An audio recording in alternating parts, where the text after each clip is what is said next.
What you're looking at here is yucca fibers that I got from, if you follow my videos, you'll see where in the past I've made soap out of yuccas, I've cleaned with yuccas, I've made needle and thread, many things out of yucca.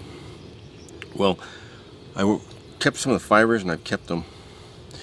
Now inside here, okay, these are also some bones. These are coyote rib and deer femur.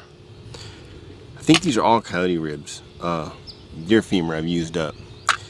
But I'll show you things I've made out of these. I'll show you photos how I've done it along the way.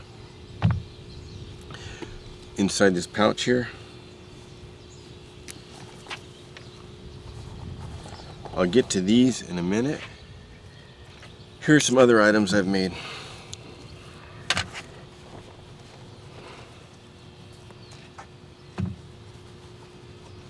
These are all with things I've found in the San Gabriels and Sierras.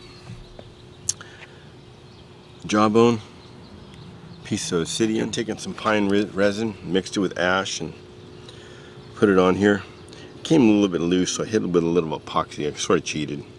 But it's a piece of obsidian I found years ago, hooked to a jawbone, and I've cleaned fish with this. A tackle box, an old-fashioned tackle box full of pieces of odd wood, such as this, and things that I've found over the years, pieces of cork, just things that I found in the mountains over the years. Well, this piece of root was one of them. So I'll show you pictures where I drilled a hole down through the center.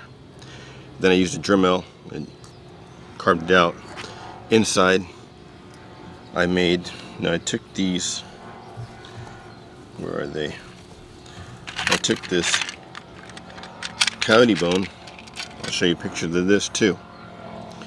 And I cut it in sections, different sections, inch, inch and a quarter, 3/4, ½ inch, and so on. I split it, and then I took the sides and I made these down into small splinters, gorge hooks. And then I took a radiac wheel and just spun that on there. I did some with a file, and I made different sized gorge hooks. I made 6 of these, and one of them I made into this. Now the gorge hooks, you may have seen these before, but now you're seeing them in a root.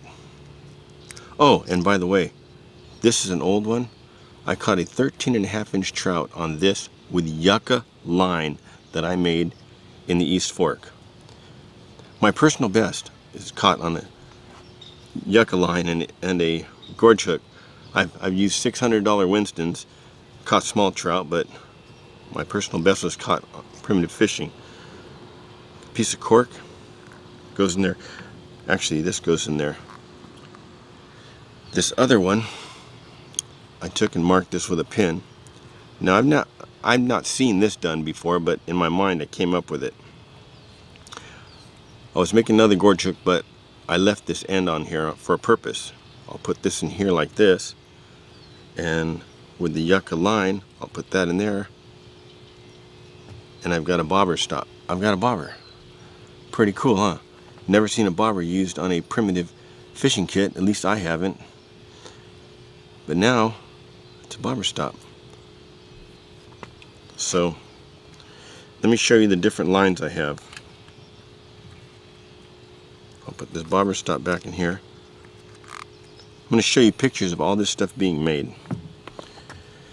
Now I have, oh, and by the way, I went to the Sierras fishing, and I was going to use this, but the water is too shallow. It's about 6 inches to a foot deep out till it gets about 30 feet before the shelf, and I can't make enough line to get out there. I could, but it would take a long time.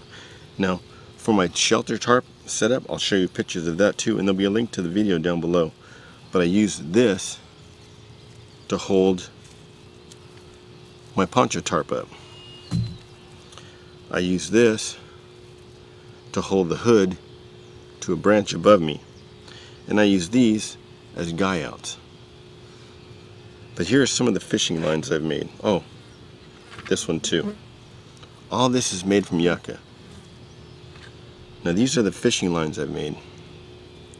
You might say, oh, trout will be scared of those, but I guess they think it's natural and they go for it. No. Here's a different kind of hook I was working on, but I don't foresee this one working.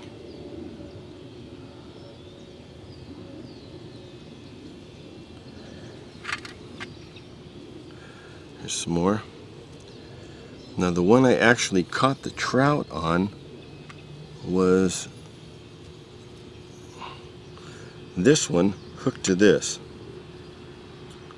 Actually hooked to this.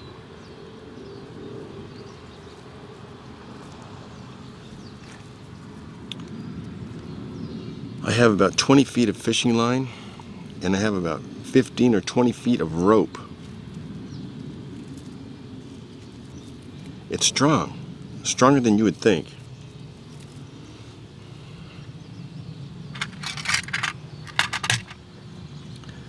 Now, this is a new one I've been working on with one of the new Gorge hooks. And this is for the brook trout up in the Sierras, the larger mouths.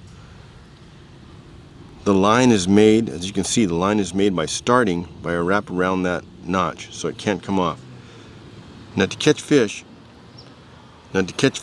these hooks are pointed up this way. The grasshopper or cricket or bait is pushed up this way. So when the trout or fish grabs it, this comes down and locks in its mouth. No barbs or anything, just wedges in its mouth. And it works. As I'll show you in a link below, there'll be a video where I caught the 13.5 inch trout. Now, I'm going to show you how the line is made, and then I'll show you how I start it. Line is made this way. You twist the bottom, bring the top over, hold it. Twist the bottom, bring the top over, hold it. Twist the bottom, bring the top over.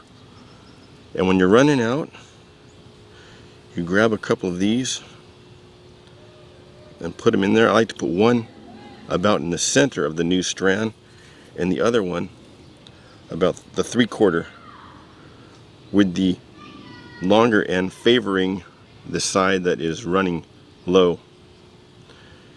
You twist the bottom a couple times, bring the top around it. Twist the bottom, bring the top around it. Twist the bottom. You just keep repeating that over and over. You see how they start to run out. As soon as you start getting thin again, before it gets too thin,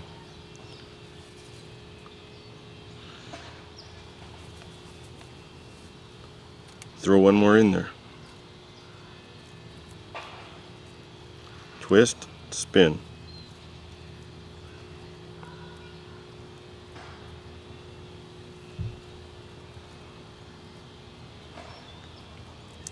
Twist it, spin. Twist it, spin. Twist it, spin.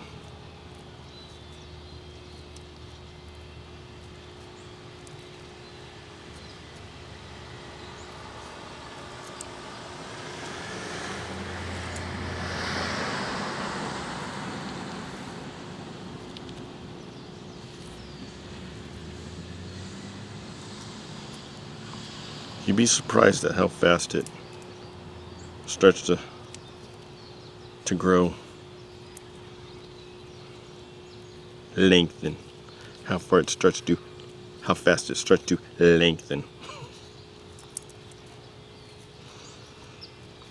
You see how this side's starting to run low? Take one, about the middle, throw it in there, spin, twist.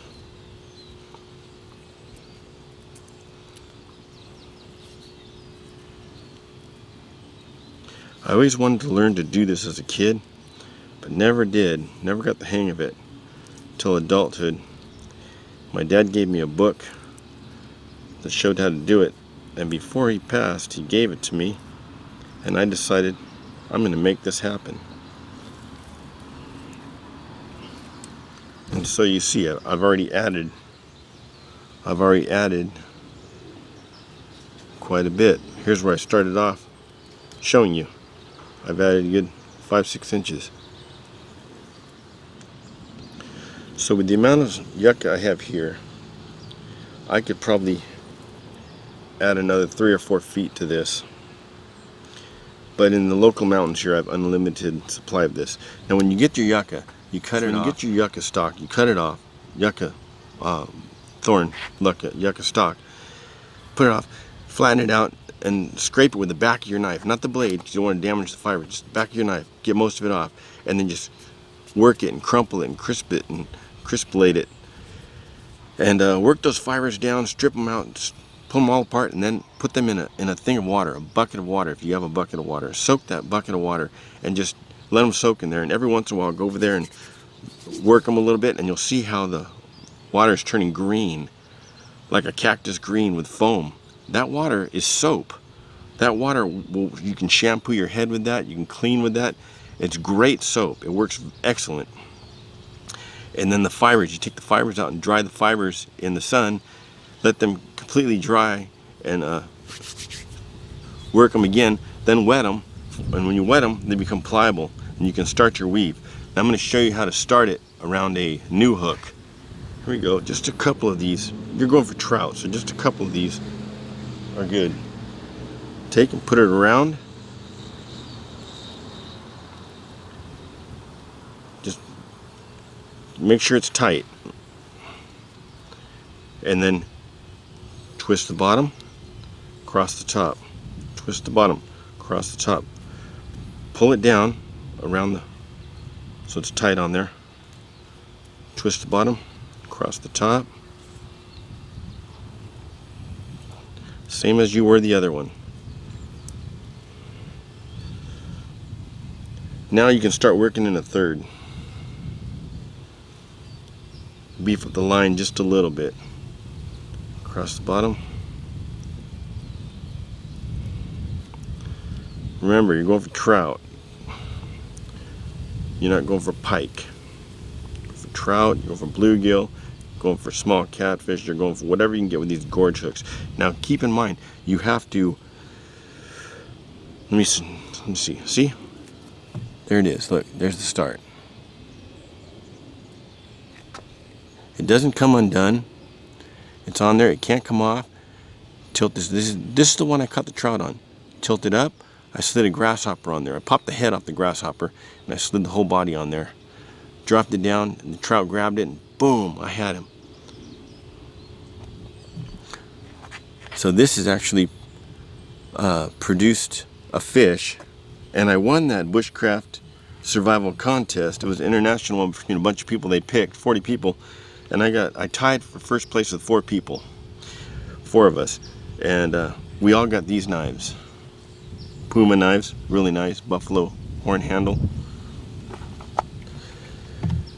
And then the second half we had to do a city survival, and none of us ended up doing it. It's just too dangerous nowadays to go sleeping in the cities. I'm more comfortable sleeping with bears than I am with druggies and the people that hang around. Well, you know the story. But so that's how you make it. That's how you make the line.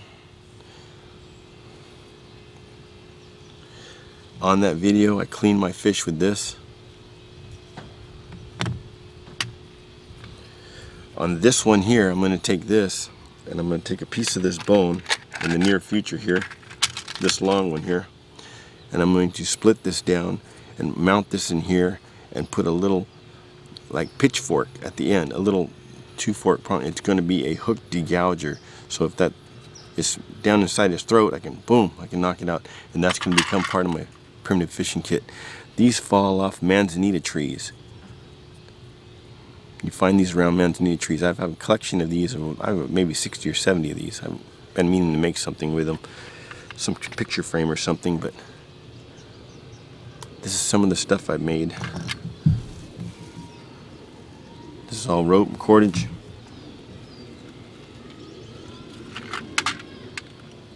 That's one I started just now.